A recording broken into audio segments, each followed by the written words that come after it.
any person in life, we're all doing the best we can, you know, and at the end of your life, or as you get older, you look back and you think, oh, I could have done better with that, or I could have done better with that, and you know, we're all trying to get by, we're all trying to do the best we can, and with what we have right now. So I feel like, you know, I mean, I think your character, Bruce, was the hero of the film, and you know, you tried to do the best you can with what the circumstances were, you know.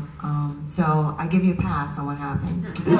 It is sort of the movie is sort of a metaphor of a lovely couple. They have their life ahead of them, everything looks bright, and then temptation shows up. I tempt him to pursue something that takes him down a awful destructive path. But you know, Dr. Hill has his own awful agenda, and there's just dark forces that are around you, and it just derailed your life plan. Sure. It's kind of a tragedy, you know.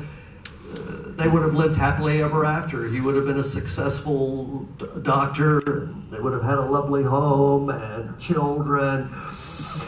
And I show up. But you know what? It's if you think about it, all those ingredients, just the way you just described it now. If you didn't know this film, you go, oh, geez, I don't want to see this. This is what a terrible, sad, what a downer. Yeah, what a downer.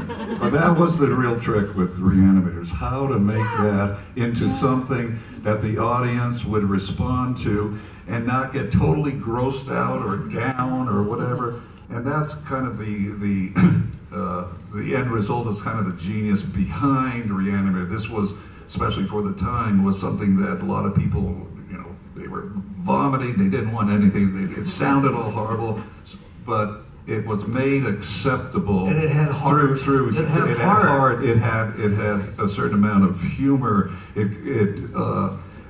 was, the audience was given permission to enjoy the gore and not take it seriously, and that's, I think, a big ingredient of why it's lasted 40 years. I think Stuart's mastery of storytelling is evident here, because he knew when you're telling a narrative, before the shit hits the fan, you have to care about the people that are going through this. You have to be invested in them emotionally, and Bruce is and Barbara are the heart of this thing, and you care for them and what's going to happen to them, but if it's not set up properly, how can you care?